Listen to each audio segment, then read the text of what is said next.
Second lieutenant Arun Khetarpal 1971 Indo Pakistan యుద్ధంలో ప్రాణాలకు తెగించి వీరోచితంగా పోరాడి వీరమరణం పొందారు.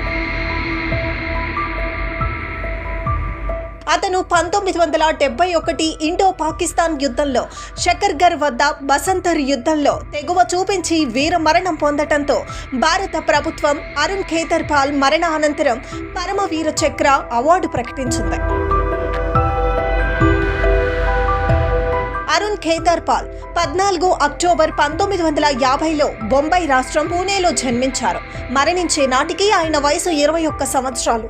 ఆయన వీరమరణం పొందిన యుద్ధం గురించి సవివరంగా తెలుసుకుందాం.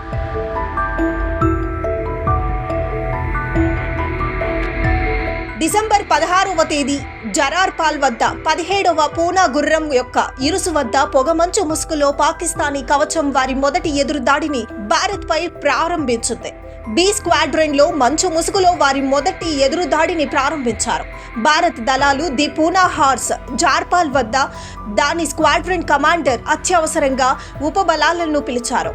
ఏ స్క్వాడ్రన్ లో ఉన్న అరుణ్ ఖేతర్పాల్ తన సెంచూరియన్ ట్యాంక్ ట్రూప్ తో సమీపంలోనే ఉన్నాడు. అతని రెజిమెంట్ లోని మిగిలిన వారు కూడా అప్రమత్తంగా స్పందించారు.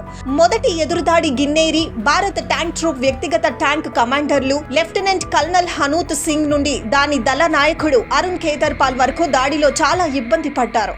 అయితే 13వ లాన్సర్లు నిర్విరామంగా మరో 2 స్క్వాడ్రన్ స్థాయి ఎదురుదాడులను ప్రారంభించి పురోగతి సాధించగలిగారు. ఖేతర్పాల్ పాకిస్తాన్ కవచాన్ని కలుసుకోవటానికి పరిగెత్తాడు. సరిగ్గా పాకిస్తాన్ పై దాడికి పాల్పడ్డాడు. తన సైన్యంతో అతను తన ట్యాంకులతో శత్రువులను అడ్డుకోగలిగాడు. అయితే ఈ దాడిలో 2వ ట్యాంక్ కమాండర్ చనిపోయాడు. ఒంటరిగా బాధ్యతలు నిర్వర్తించిన ఖేతర్పాల్ శత్రు కోటలపై తన దాడిని కొనసాగించాడు. ఖేతర్పాల్ ఇన్కమింగ్ పాకిస్తానీ సేనలు మరియు ట్యాంకులపై నిర్విరామంగా దాడి చేశారు. ఈ ప్రక్రియలో ఒక పాకిస్తానీ ట్యాంకును పడగొట్టాడు. అయితే పాక్ బలగాలు మళ్లీ గుమ్ముగూడి ఎదురుదాడికి దిగాయి.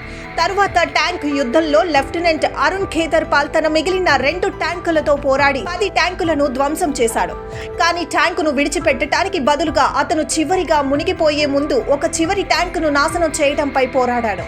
తన మండుతున్న ట్యాంకును విడిచిపెట్టమని ఆదేశించిన ఒక ఉన్నత అధికారికి రేడియో ద్వారా ఖేతర్పాల్ చివరి మాటలు ఇలా అన్నాడు: లేదు సార్, నేను నా ట్యాంక్ ని వదిలిపెట్టను.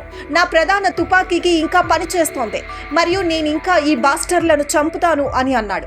అప్పుడు అతను మిగిలిన శత్రు ట్యాంకులను నాశనం చేయటానికి బయలుదేరాడు.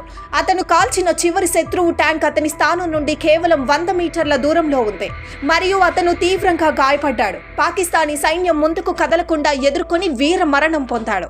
ఖేతర్పాల్ మృతదేహం మరియు అతని ట్యాంకును పాకిస్తాన్ స్వాధీనం చేసుకుంది. తరువాత భారత సైన్యానికి తిరిగి వచ్చింది. ఈ ట్యాంక్ ఇప్పుడు భారతదేశంలో తిరిగి ప్రదర్శనలో ఉంది. శత్రు దేశమైన పాకిస్తానీ మిలిటరీ భీకర్ దాడులను ధైర్య సాహసాలతో ఎదుర్కొని వీరమరణం పొందిన సెకండ్ లెఫ్టినెంట్ అరుణ్ ఖేతర్పాల్ కు భారత ప్రభుత్వం అత్యంత ప్రతిష్టాత్మక పురస్కారమైన పరమవీర చక్ర అవార్డును ప్రకటించింది.